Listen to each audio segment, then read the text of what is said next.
अस्सलाम वालेकुम everyone, welcome to my new vlog. कैसे हैं आप लोग सब? उम्मीद करती हूँ कि आप लोग सब ठीक होंगे और बिल्कुल खैर आफियत के साथ होंगे। अल्हम्दुलिल्लाह यहाँ पे मैं भी बिल्कुल ठीक हूँ।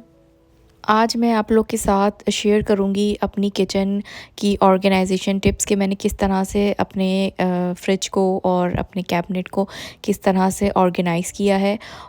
अभी मैं कुछ दिन पहले डॉलर ट्री गई थी और मैं वहाँ से काफ़ी ऑर्गेनाइज़र्स लेकर आई हूँ, जार्स लेकर आई हूँ। तो मैंने किस तरह से अपने फ्रिज को ऑर्गेनाइज़ किया, जो कि बहुत मेसी हुआ हुआ था, और मैंने अपने कैबिनेट को किस तरह से ऑर्गेनाइज़ किया, वो मैं आपसे शेयर करती हूँ। तो सबसे पहले तो मैंने फ्रिज का जो नीचे वाला पोर्शन है, वो मेरा काफ़ी दिनों से ना मेसी हो जाता था। मैं फ्रूट्स लेकर आती थी और लाके मैं इसमें रख दिया करती थी, तो ये काफ़ी ना अच्छा नहीं लगता था। तो मैं चाह रही थी कि मैं कोई एक बास्केट सी लेकर आऊँ और उसमें सारे फ्रूट्स रख दूँ, और तो ज़रा अच्छा भी लगेगा, और ये है कि मैसी सा नहीं लगेगा मेरा फ्रिज। तो ये मैं एक बास्केट लेकर आई थी। तो मैंने सबसे पहले इसको मैंने वॉश कर लिया अच्छी तरह से कि जो भी इसमें जर्म्स हो वो सब क्लीन हो जाए। तो बास्केट मेरी क्लीन हो गई थी। तो उसमें मैंने जितने भी फ्रूट्स थे वो मैंने फ्रिज से बाहर निकाल लिए थे, और सारे मैंने ये बैग में आए थे, तो मैंने इनको सबको जो है सारे फ्रूट्स को मैंने बास्केट के अंदर रख दिया। और फ्रिज को मैंने पहले से ही क्लीन कर लिया था, साफ़ कर लिया अच्छे से डम क्लॉथ से मैंने। तो फ्रिज मेरा क्लीन हो गया था। तो अभी मैं सारी चीज़ें जितनी भी वेजिटेबल्स और थोड़ी बहुत फ्रूट्स हैं वो मैं अब इसमें सेट करती हूँ। तो देखिए बास्केट एक एक बास्केट रखने से कितनी ज़्यादा जो है वो मेरा जो नीचे वाला फ्रिज का पोर्शन है कितना मतलब क्लीन सा लग रहा है, और कितना अच्छा सा लग रहा है, बिल्कुल भी मैसी नहीं लग रहा। अभी मैंने सोचा कि चलो फ्रिज का जो ऊपर वाला पोर्शन है उसको भी मैं क्लीन कर देती हूँ। वैसे तो वो क्लीन था, लेकिन बस मैंने नीचे वाला पोर्शन क्लीन किया, तो एक हाथ मैंने और ऊपर भी वाले पोर्शंस पे मैंने लगा दिया। तो अल्हम्दुलिल्लाह फ्रिज मेरा क्लीन हो गया था। तो अभी मैं आ गई थी ये अपना ये सिंक के नीचे वाला कैबिनेट को क्लीन करने के लिए, ऑर्गेनाइज़ करने के लिए।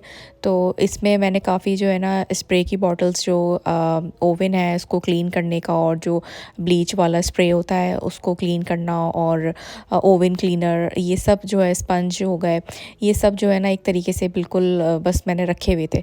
तो मुझे इसके लिए भी एक बास्केट चाहिए थी कि मैं इसको सब चीज़ों को एक जगह ऑर्गेनाइज़ करके रखूं। अगर मुझे कुछ भी चाहिए हुआ तो बस बास्केट को बाहर निकाला और अपनी मतलब की चीज़ निकाल ली। तो वो वाला भी मैंने कैबिनेट क्लीन कर लिया था। तो अभी मैं दूसरा कैबिनेट आ गई थी क्लीन करने के लिए। तो ये वाला कैबिनेट जो था मेरा नीचे वाला, ये बहुत ही मैसी हुआ था, और मैं जो भी कोई चीज़ लेकर आती थी और एक्स्ट्रा बच जाती थी वो मैं यहाँ पे रख दिया करती थी। तो ये मैं स्टैक्स लेकर आई थी डॉलर ट्री से, और यही सोच के लेकर आई थी कि क्योंकि मेरे कैबिनेट्स के अंदर शेल्फ़ नहीं बने हुए, तो ये स्टैक्स मेरे काफ़ी काम आए। जो चीज़ें मेरी काफ़ी बच जाती हैं, रिमेनिंग होती हैं, तो वो जार्स में नहीं आती, तो उनको मैं फिर वापस उसमें रैपर में ही रबर बैंड से रैप करके मैं फिर उसको अंदर रख देती हूँ। तो सबसे पहले तो मैंने कैबिनेट को क्लीन किया। क्लीन करने के बाद फिर मैंने सारी जो मैं बास्केट और ये स्टैक्स लेकर आई थी उसमें मैंने सारी चीज़ें ऑर्गेनाइज़ करी। अभी देखें कितने अच्छे से मेरा कैबिनेट ऑर्गेनाइज़ हो गया। अगर हम छोटे से भी किचन को ऑर्गेनाइज़ करके रखेंगे ना, तो हमारी काफ़ी सारी चीज़ें जो है ना वो आ जाएंगी। ये मैं जार्स लेकर आई थी वॉलमार्ट से, जो बहुत सारे छोटे छोटे स्पाइसेस होते हैं, उसके लिए भी हमें जार्स की ज़रूरत पड़ती है। तो वो मैंने मेरे सारे इन बैग्स के अंदर ही जो है पैकेट में ही रखे हुए थे। तो मुझे बहुत प्रॉब्लम होती थी कि पहले पैकेट निकालो, रबर बैंड खोलो, और फिर उसमें से निकाल के वापस रखो। तो फिर मैं ये जार्स छोटे साइज़ के लेकर आई थी, और इनको मैंने सबसे पहले वॉश कर लिया। वॉश करने के बाद इन्हें अच्छे से ड्राई किया, और ड्राई करने के बाद अब मैं इन सारे जार्स में ये जितने भी मेरे स्पाइसेस हैं मैं इनको सबको फिल कर दूँगी। किचन चाहे आपका छोटा हो चाहे बड़ा हो, उसमें किचन में इतनी चीज़ें होती हैं, और आप जब न्यू रेसिपीज़ ट्राई कर रहे होते हैं तो आपको नए नए इंग्रेडिएंट्स की ज़रूरत पड़ती है। तो वो उसके लिए फिर चीज़ें काफ़ी सारी जो है ना आपकी जमा हो जाती हैं। तो मुझे बिल्कुल भी अच्छा नहीं लगता कि मैं अपने किचन को बिल्कुल ही डिसऑर्गेनाइज़ करके रखूँ। तो मुझे हमेशा से शुरू से ही मेरी आदत रही है कि मैं अपने चाहे किचन छोटा हो बड़ा हो, उसको मैं ऑर्गेनाइज़ करके ही रखती हूँ, और अच्छा भी लगता है। और दूसरी ये बात ये भी होती है कि आपकी बहुत सारी चीज़ें होती हैं जो किचन में आपके एडजस्ट हो जाती हैं। आप छोटा सा भी किचन हो ना, उसको ज़रा सा ऑर्गेनाइज़ करके रखेंगे तो बहुत सारी चीज़ें आप उसमें आराम से जो है ना उसमें ईज़िली एडजस्ट कर सकते हैं। तो अभी मैंने अपने सारे जार्स को फ़िल कर दिया था। तो ये वाला मेरा कैबिनेट था जिसको मैं ऑर्गेनाइज़ करने लगी थी। आप इसमें देखें कि बीच में इसमें शेल्फ़ नहीं है। तो मेरे जितने भी जार्स थे, जितने भी मेरे स्पाइसेस रखे हुए थे, उनको सबसे पहले तो मैंने बाहर निकाला। उसके बाद फिर मैंने कैबिनेट को क्लीन किया।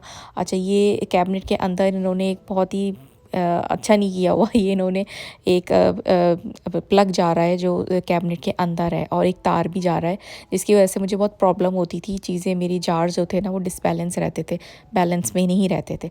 तो मैंने क्या किया, उस तार को जो है पहले टेप से जो है मैंने पीछे उसको टेप कर दिया। ये मैं शेल्फ़ लेकर आई थी। ऑर्गेनाइज़र्स बहुत ही अच्छे हैं ये, और इनको मैंने बिल्कुल इस तरह से एडजस्ट किया कि मेरे काफ़ी नीचे भी आप देखें मेरे कितने सारे स्पाइसेस के जार्स आ गए हैं, और कितने सारे मेरे ऊपर भी आ गए हैं। और इसके अलावा और भी इसमें स्पेस है कि मैं इसमें और भी इन फ्यूचर जार्स जो है मैं रख सकती हूँ। अभी देखिए मेरा ये कैबिनेट कितना अच्छे से ऑर्गेनाइज़ हो गया। डॉलर ट्री में इतने अच्छे ऑर्गेनाइज़र्स और इतने अच्छे शेल्फ्स मिलते हैं कि आपका किचन चाहे जैसा भी हो, आप अपने किचन को बहुत अच्छे से जो है इसको सेट कर सकते हैं। बस थोड़ा से दिमाग की ज़रूरत होती है कि आपने अपने किचन को समझना होता है कि आपको क्या चीज़ चाहिए उसके लिए और क्या चीज़ नहीं चाहिए, क्योंकि डॉलर ट्री में भी इतनी सारी चीज़ें होती हैं कि आप कंफ्यूज हो जाते हैं कि आपको आपके किचन में क्या चीज़ एडजस्ट हो सकती है।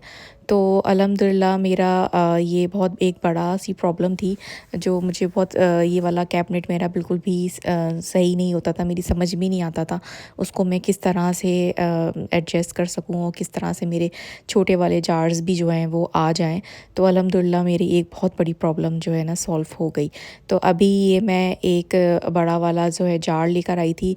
मुझे राइस रखने थे, मुझे इससे भी बड़ा एक जार चाहिए था राइस रखने के लिए, लेकिन वो मुझे जो है ना दिखा नहीं। वो मुझे अमेज़ॉन पे काफ़ी मुझे दिखे हैं, लेकिन अब अमेज़ॉन से फिर हम कभी ऑर्डर करेंगे। तो फ़िलहाल मैंने एक ये बड़ा सा जार ले लिया था जिसके अंदर मैंने राइस सारे ट्रांसफ़र कर दिए थे।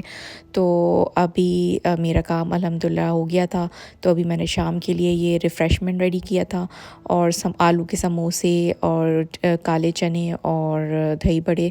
ये मेरे हस्बैंड ने कहा था जॉब से जब मैं आऊँगा तो तुम ये रेडी करके रखना, तो हम ये थोड़ा सा टी के साथ हम ले लेंगे। अक्सर कभी मेरे हस्बैंड जल्दी अगर जॉब से आ जाते हैं तो मैं कभी रिफ़्रेशमेंट रेडी कर लेती हूँ शाम को खाने के लिए। तो ये थी मेरी आज की वीडियो। अगर अच्छी लगी हो तो लाइक, सब्सक्राइब और शेयर करना बिल्कुल नहीं भूलिएगा। Have a nice day, take care and अल्लाह हाफ़िज़।